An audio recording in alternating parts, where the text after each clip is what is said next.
দেরাং থেকে তাওয়াং যাওয়ার পথে যশবন্তগড়ে এলেই মনে পড়ে যায় সেই মহান বীর যোদ্ধা দেশপ্রেমিকের কথা, রাইফেলম্যান যশবন্ত সিং রাওয়াত।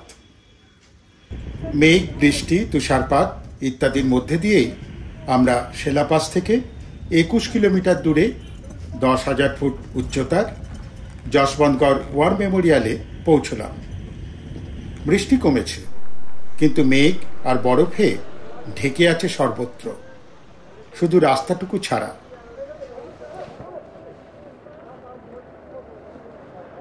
যশবন্ত সিং গড় মেমোরিয়ালে, ওয়ার মেমোরিয়ালে এখন এসছি।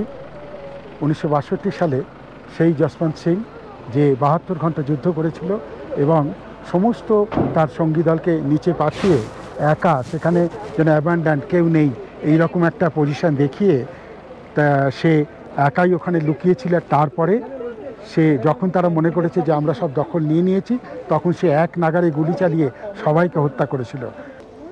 সুদৃশ্য তোরণদ্বার পেরিয়ে আমরা এগিয়ে গেলাম। এই হচ্ছে গেট। পাহাড়ের গায়েই গড়ে তোলা হয়েছে এই স্মৃতিগৃহ বা মেমোরিয়াল।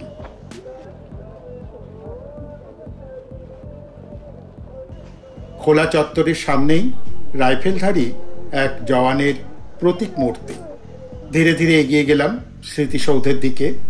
তিব্বতী প্রথার ড্রাগন আর তারই আনুষঙ্গিক দিয়ে সাজানো বাইরের দিক। স্থানীয় মানুষের প্রতি এও এক শ্রদ্ধার্ঘ। 10টি সিঁড়িতে লেখা আছে ভারতীয় সৈন্যদের আত্মপ্রেরণার কথা। হুঁশ, নিষ্ঠা, সাহস, হিম্মত, সংকল্প, বিচার, বীরত্ব, বলিদান, কর্তব্য আর শৌর্য। রঙিন এবং চিত্রিত এই মন্দিরটি। ভিতরে যশবন্ত সিং রাওয়াতের সোনালী মূর্তি। তাকে নিয়ম করে ভোগ প্রসাদ দেওয়া হয়, কারণ স্থানীয় মানুষজন এবং সৈন্যদের বিশ্বাস তার আত্মা এখনও এখানে ঘুরে বেড়ায়। 1962 সালে চীনা আগ্রাসনের সময় ভারতীয় সৈন্যদের সঙ্গে চীনা সৈন্যদের তুমুল যুদ্ধ হয় কিছুটা দূরে বরফাবৃত পাহাড় নুরানাং পাহাড়ের মাথায়। এই যুদ্ধকে তাই বলা হয় নুরানাং যুদ্ধ।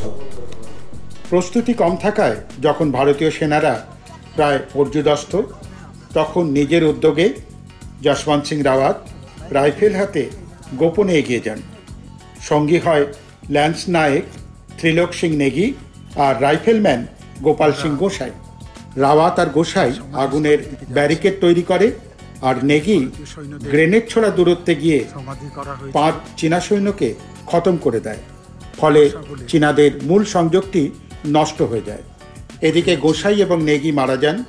তখন যশবন্ত সিং একাই এগিয়ে যান আর খুব দ্রুত জায়গা বদল করে করে ফায়ার করতে থাকেন। চীনারা মনে করে অনেক ভারতীয় সৈন্য বুঝি একসাথে 4 দিক থেকে আক্রমণ করছে।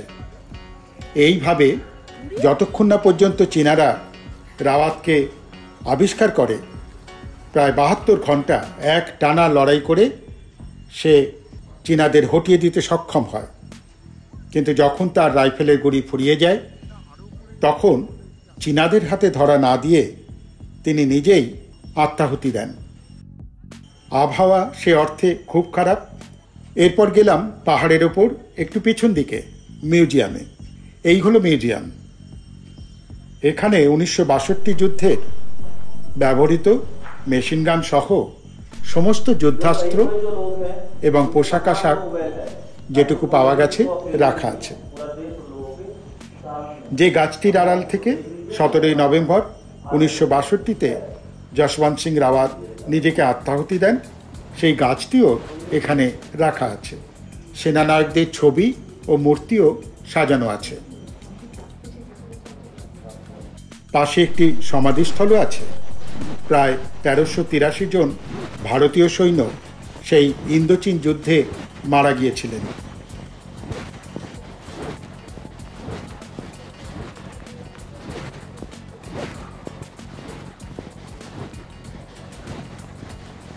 ঘন মেঘ কুয়াশার মধ্যে দিয়ে প্রচণ্ড হাওয়ায় প্রায় কাঁপতে কাঁপতে নিচে নেমে এলাম।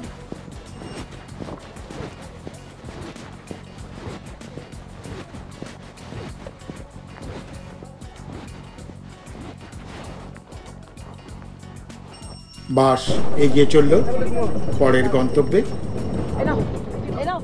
ধন্যবাদ।